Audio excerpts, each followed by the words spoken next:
এটা একক কোম্পানি থেকে তো এখানে তো দুইটা দাম, একটা 14900, একটা হলো হ্যাঁ আমরা এটা এই দামে বিক্রি করি, বুঝছেন? এটা আমাদের লাস্ট প্রাইস। আপনার নাম কি? আমার নাম বিপ্লব। আপনার কাছে সবার ট্রেনিং নিতে হবে। সর্বোচ্চ লেখা আছে 4125 টাকা। বললেন তো ইন্ডিয়ান, কোথায় লেখা আছে ইন্ডিয়ান? 4000 টাকার কাপড় 14900। আপনি 300 আমি যদি করতে হয় তাহলে দাম লেখার দরকার না না পাকিস্তান ইন্ডিয়া আমাকে পাকিস্তানি সর্বনিম্ন কত, মানে সর্বনিম্ন কত দাম? 4000 এর নিচে নেই, 4000 থেকে উপরে। আর ইন্ডিয়ান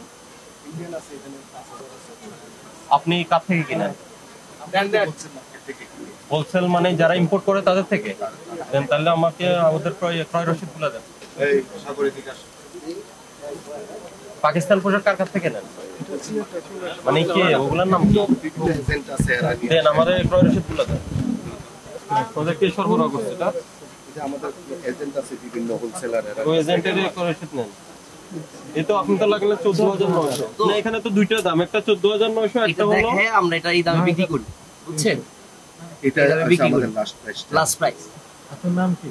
আমার নাম বিপ্লব। আপনার কাছে সবার ট্রেনিং নিতে হবে। মার্কেটের সারা ঢাকা শহরে এটার প্রাইস এরকম 9000 যারা যারা এই জিনিসটা বিক্রি করে, মেটেরিয়ালটা বিক্রি করে, এটা সারা বাংলাদেশ জুড়ে কাগজটা একটু বের করবেন। যে আমাদের পেপারস আছে, পেপারস। আচ্ছা, তো মিলন কোথা থেকে আসে?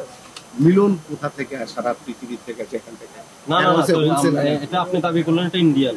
হ্যাঁ, মিলন ইন্ডিয়া থেকে ইম্পোর্ট করতে হবে না?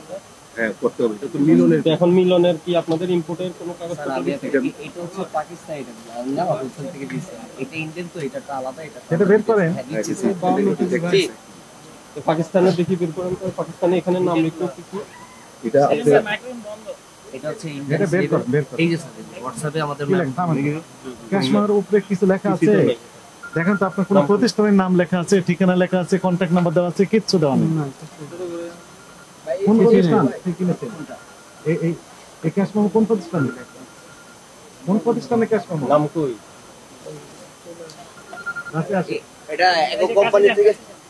বলেন, কথা বলেন। কোম্পানি থেকে আহে কোনো মেমো? নাই নাই, প্রতিষ্ঠানের নাম নাই।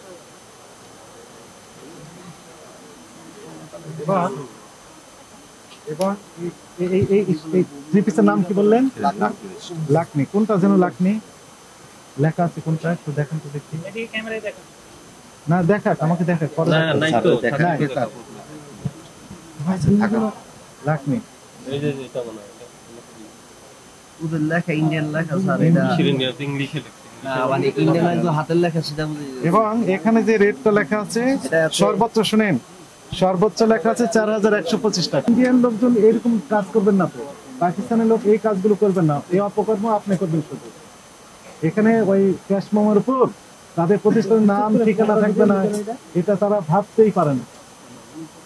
পাকিস্তানের লোকজন এই কাজ করবেন না, ইন্ডিয়ান ওনারা ব্যবসায়ী এটি করবেন না। এটা আপনি শুধু করেছেন, আপনার আরো যারা ভাই আছে তারা এগুলো করতেছে। বললেন তো ইন্ডিয়ান, কোথায় লেখা আছে ইন্ডিয়ান? ইন্ডিয়া থেকে স্যার ঠিক এইভাবে ক্যাশ মেমো তারা দেয় সব সময় এগুলো। আপনারা কি বিশ্বাস করবেন এনার কথায়? কেউ বিশ্বাস করে না। যারা যারা আরো বিজনেস করে এগুলা, এরা আপনি দেখেন চেক করে সবাই। না, ইন্ডিয়ান রুপির ইনভয়েস দেখে তো আমার লাভ নাই। রুপির ইনভয়েস দেখে আমাদের লাভ আছে? লাভ নাই তো। আপনাকে এলসির কাগজ দেখাতে হবে, কাস্টমসের ক্লিয়ারেন্স কনভার্ট করলে কিন্তু স্যার এটা প্রাইসটা রুপিও লেখা। তার মানে কি আপনি কি লাগে জানছেন? না না লাগে যায়, ওরা তো রুপিতেই দেয় আমাদের। আপনার ক্যাশ মেমো বইটা বের করেন। এই যে আছে আপনার দোকানে ক্যাশ মেমো 4000 টাকার কাপড় 14900।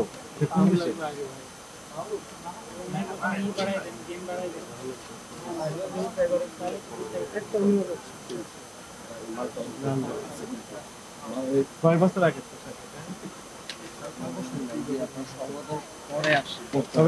পরে মানে এই বছরই আসছে। এখন তো এলসি তো বন্ধ আছে ইন্ডিয়া থেকে। আপনি কিভাবে নিয়ে আসছেন? বন্ধ আছে, এখানে আছে তো পেপারস নেই তো। এখানে কত?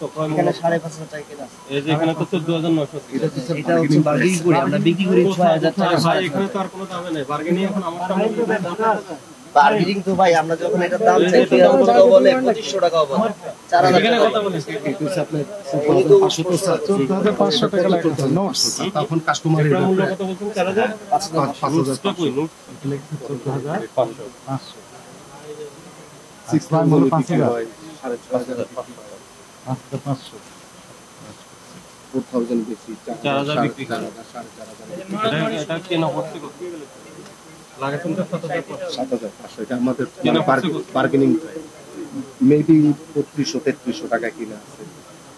আচ্ছা আমাকে বলেন আপনি তো পাকিস্তান ইন্ডিয়া দাবি করলেন এখন পর্যন্ত কোনো ডকুমেন্টস আমরা পাই নাই পাকিস্তান বা ইন্ডিয়া থেকে এগুলো আসছে কিনা এই যে কোথায়? এই যে এগুলো সত্য এগুলো কই কই কই এগুলো তো এই যে এগুলো কোনো ইনভয়েস এটা তো ইনভয়েস এটা তো চালান তো ইন্ডিয়া থেকে কাপড় আসার কোনো ডকুমেন্টস ইন্ডিয়া থেকে কাপড় আসার কোনো ডকুমেন্টস তো এখানে পাইছেন না আমরা তো স্যার মনে করি আমরা তো ইম্পোর্টার সেটা আপনি ইম্পোর্টার থেকে সংগ্রহ করবেন আপনি তো নিজে মূল কাগজ আমাকে আপনি ইম্পোর্টার থেকে ইম্পোর্টার মূল আপনি ইম্পোর্টার থেকে যে কয় মূল্যের সাথে তো আপনার বিক্রয় মূল্যই মিলে ক্যাশ মেমো দেন না কেন ট্রেনের কোনো স্যার হুলস্থুলের আপনার বাজারের ক্যাশ মেমো কই এই যে আপনি খাতায় লিখে রাখছেন আপনার যারা ক্রেতা তাদের ক্যাশ মেমো দেন না এই যে কেন দেন না আরে ভাই করে এই এরপরে লেখেন এই বিক্রেতাকে কোনো প্রকার ক্যাশ মেমো প্রদান করেন লেখেন আপনি ক্যাশ মেমো দিবেন চায় না অনেক সময় ক্যাশ মেমো না চাইবে কেন এটা আপনার দায়িত্ব আপনি দিয়ে দিবেন দেয় না হুলস্থুলের মধ্যে আপনার ওই যে ব্যাগ আছে না ব্যাগের সাথে দিয়ে দিবেন হুল স্কুলের কি আছে এই আপনাকে 50,000 টাকা জরিমানা পরিশোধ করেন আর ওই যে ওগুলা বন্ধ করেন যার থেকে পোশাক কিনবেন ইন্ডিয়ান যে যার থেকে কিনবেন তার থেকে ইন্ডিয়ার সব কপি ডকুমেন্টস একসেট নিয়ে আসবেন এখানে আপনার ক্যাশ মেমো দিতে পারে ওগুলো তো দিয়ে পারবে দেয় না ওরা তো অরিজিনাল মেমো কে আমাদের অরিজিনাল না এটা হলো কপি প্রোডাক্ট তৈরি করে এখানে ঠিক আছে এটা হলো বিষয় না স্যার আমরা কপি আমাদের এখানে কপি প্রোডাক্ট করে অন্যরা কপি আমাদের কাছে না। কাগজপত্র এখন থেকে পাকা ক্যাশ মেমো দিবেন যে ইয়ে করেন প্রত্যেক কাস্টমারকে পাকা ক্যাশ মেমো দিবেন এবং যেখান থেকে ক্রয় করছেন পাকা ক্যাশ মেমো আপনি সংরক্ষণ করবেন যদি বিদেশি হয় তাহলে এলসির কাগজ সহ রাখতে হবে দেশিকে বিদেশি বলে বিক্রি করা যাবে না ঠিক আছে এইগুলা এখানে এই আমানো মার্কেটে হাইকোর্ট থেকে আমাদের উপর নির্দেশনা আছে কোথায় 5,500 দিয়ে ক্রয় করেছেন আপনি একটা দেখালেন আমরা দেখলাম 5,500 14,500 লেগেছে 14,900 মানে কি কাস্টমার দাম বলে 6000 টাকা কাস্টমার দাম বলে 4000 আপনি টাকা এমআরপি যখন লিখে দিবেন তখন তো কাস্টমারের দাম বলার সুযোগ থাকে না না না দাম বলে স্যার আপনি 300 বিশ্বাস না করলে স্যার একজন লোক বসান আপনি দেখেন সারাদিন দামাদামি করে দিচ্ছি ইভেন এখনো একটা কাস্টমার আছে দামাদামি করতেছে জিজ্ঞাসা করে একদমই আপনি তাহলে 300% দাম আমি যদি লাভ করতে হয় তাহলে দাম লেখার দরকার না না